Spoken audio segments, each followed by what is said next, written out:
అందరికీ నమస్తే. My name is Chintala Shailender. I'm a intermediate commerce lecturer. ఈ వీడియోలో difference between A share and A debenture. First మనం shares అంటే ఏంటిది, డిబెంచర్స్ అంటే ఏంటిదో నేర్చుకుందామండి. సో ఈ కంటెంట్ ఎందులోనిది అంటే మీకు కామర్స్ టెక్స్ట్ బుక్లోనిది సిఈసి ఫస్ట్ ఇయర్ స్టూడెంట్స్కి అయితే కామర్స్ టెక్స్ట్ బుక్లో ఉన్న క్వశ్చన్. ఈ టెక్స్ట్ బుక్లో ఉన్న క్వశ్చన్ ఆన్సర్స్ మీద ఎవ్వి రీడ్ చేసినా కేవలం అవి బిజినెస్ గురించి మాత్రమే ఉంటాయి. కాబట్టి మీకు నచ్చిన ఏదో ఒక బిజినెస్ను ఇమాజినేషన్ చేసుకుంటూ మీరు రీడ్ చేయండి. మీకు నచ్చిన ఏదో ఒక బిజినెస్ను ఇమాజినేషన్ చేసుకుంటూ రీడ్ చేయండి. సో అలా అయితే మనకు మైండ్లో మంచిగా ఫిక్స్ అయితే సేవ్ అయితే యాన్యువల్ ఎగ్జామ్స్ అప్పుడు మనం ఈజీగా మీరు యాన్యువల్ ఎగ్జామ్స్ అప్పుడు ఈజీగా వీటిని అయితే మీరు మైండ్లో ఫిక్స్ చేసుకొని మీరు ఎగ్జామ్లో రాయవచ్చు. మై డియర్ స్టూడెంట్స్, షేర్స్ అంటే ఏంటిది? ఇవన్నీ కంపెనీకి సంబంధించిన బిజినెస్ సంబంధించిందే కాబట్టి షేర్స్ అంటే నేను విజువల్లో ఒకసారి ఎక్స్ప్లెయిన్ చేస్తా చూడండి. ఏదైనా ఒక కంపెనీని మన ఎగ్జాంపుల్ తీసుకుందాం. ఈ కంపెనీకి డబ్బులు కావాలి అనుకుంటే, ఫర్ ఎగ్జాంపుల్ హెచ్పి కంపెనీ అనుకుందాం. ఈ కంపెనీకి డబ్బులు కావాలనుకుంటే ఆ కంపెనీ ఏం చేస్తుంది అంటే, ఈ కంపెనీ ప్రారంభానికి ఫర్ ఎగ్జాంపుల్ డబ్బులు కావాలి, కొన్ని లక్షల రూపాయలు కావాలి అంటే ఈ కంపెనీ ఏం చేస్తుంది అంటే ప్రజలకు ఒక్కొక్క వాటా రూపంలో, షేర్ అంటే వాటా రూపంలో డివైడ్ చేస్తుందండి. వాటా రూపంలో డివైడ్ చేసి ఒక షేర్ కనుక ఎవరైనా పర్చేజ్ చేసుకుంటే, ఫర్ ఎగ్జాంపుల్ ఒక పర్సన్ ఉన్నాడు, పలానా హెచ్పి కంపెనీలో ఒక వాటా కొనాలి అనుకుంటే ఒక వాటా 2000 రూపీస్ అనుకుందాం.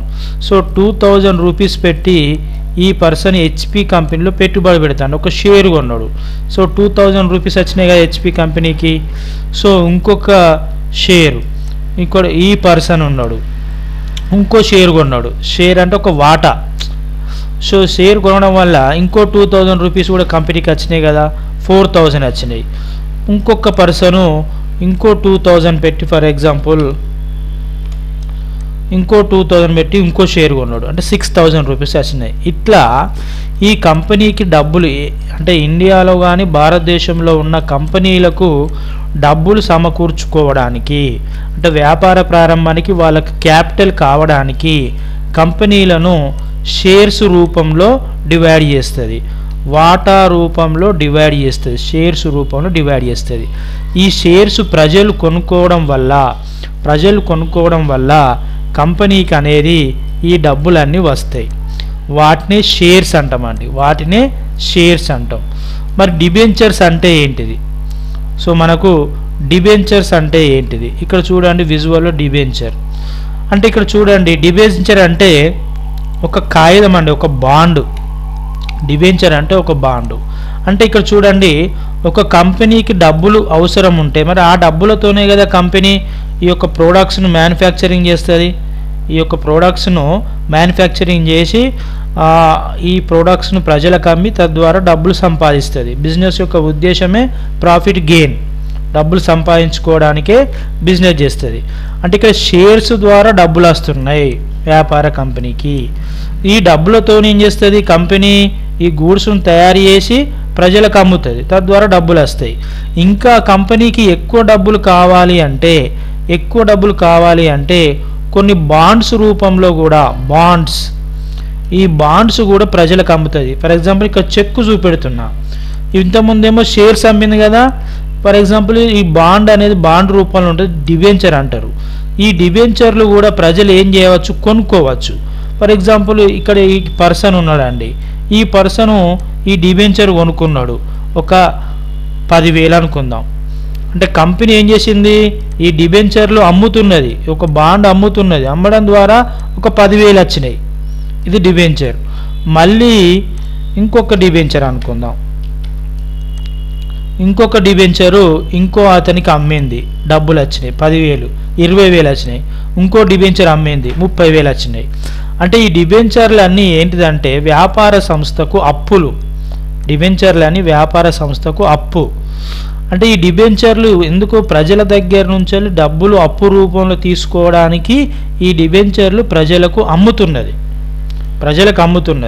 తద్వారా డబ్బులు వస్తున్నాయి. ఇక్కడ 10,000 అనుకుంటే 30,000 వచ్చినాయి. 30,000తో ఏం చేస్తుంది? బిజినెస్ చేస్తుంది, బిజినెస్ ఆర్గనైజేషన్. సో వీటిని డిబెంచర్లు అంటారండి. సో ఇప్పుడు ఈ డిబెంచర్లకు మరియు షేర్స్కు మధ్య డిఫరెన్సెస్ ఏంటిది అనేది మనకు ఈ క్వశ్చన్లో ఉన్న కంటెంట్ అండి. సో ఫస్ట్ కంటెంట్ చూద్దాం. A share is a part of owned capital. Shares అమ్మడం ద్వారా మరి కంపెనీకి డబ్బులు వస్తున్నాయి కాబట్టి ఇక్కడ షేర్స్ అనేది ఓన్డ్ క్యాపిటల్, వ్యాపార ప్రారంభానికి పెట్టిన పెట్టుబడి. A debenture is an acknowledge of debt అంటే అప్పు అండి. అంటే వ్యాపార సంస్థకి ఇది ఒక డెట్, అప్పు అన్నట్టు. డిబెంచర్ ఈజ్ ద వ్యాపార సంస్థకు ఒక అక్నాలెడ్జ్మెంట్, ఒక సాక్ష్యం, ఒక రసీదు, ఒక డాక్యుమెంట్ అన్నట్టు. సో సెకండ్ పాయింట్ చూడండి. A shareholder are paid dividend on the shares held by them. అంటే ఇక్కడ షేర్స్ ఎవరైతే కొంటారో, ఇక్కడ షేర్స్ వీళ్ళు కొన్నారు కదా అండి, ఈ డబ్బులన్నీ HP కంపెనీకి వచ్చినాయి కదా. మరి షేర్స్ కొన్నందుకు వీళ్ళకు ఏమిస్తుంది? కంపెనీకి బాగా లాభాలు వచ్చినాయి అనుకోండి, కంపెనీకి బాగా లాభాలు ఇస్తే ఆ లాభాలనే వీళ్ళకు పంచుతుంది. ఆ లాభాలను పంచడాన్నే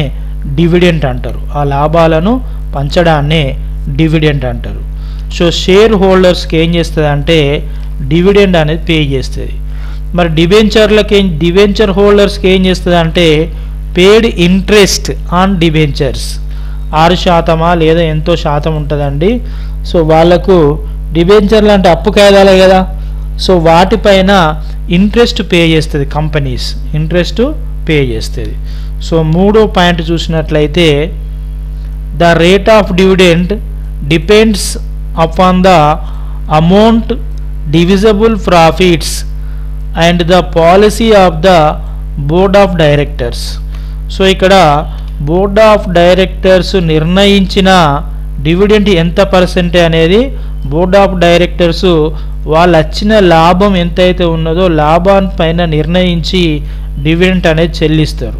కానీ ఇక్కడ డిబెంచర్లకు ఏ ఫిక్స్డ్ రేట్ ఉంటుందండి. Fixed rate of interest is paid on debentures irrespective of profits or loss. అంటే ఆ సంస్థకు లాభం వచ్చినా లేదంటే నష్టం వచ్చినా సంబంధం లేదండి.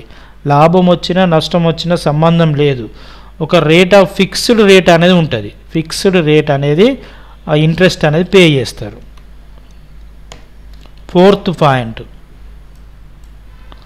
Share holders have voting rights. They have control over the management of the company. So కంపెనీలో ఉన్న మేనేజ్మెంట్ను కంట్రోల్ చేయడానికి ఎవరైతే షేర్ హోల్డర్స్ వాటాలు కొన్నారో, ఇక్కడ విజువల్లో చూసుకోవచ్చు, ఇంతకుముందు వాటాలు కొన్న వాళ్ళు వీళ్ళే కదా.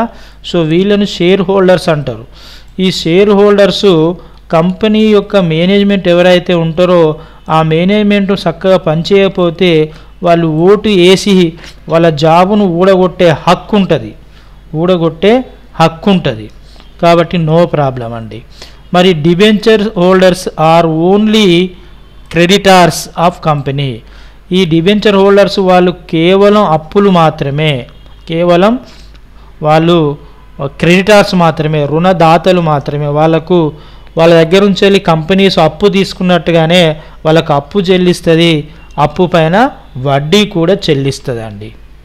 Number 5, shares are not redeemable with the exception of redeemable preference shares during the life of the company. So company ఉన్నంతసేపు ఈ షేర్ హోల్డర్స్ అయితే ఉంటారండి. Debentures are redeemed after certain period. So debenture అంటే ఒక సర్టెన్ పీరియడ్ వరకే వాళ్ళకు అప్పు చెల్లిస్తారు కాబట్టి ఇవి.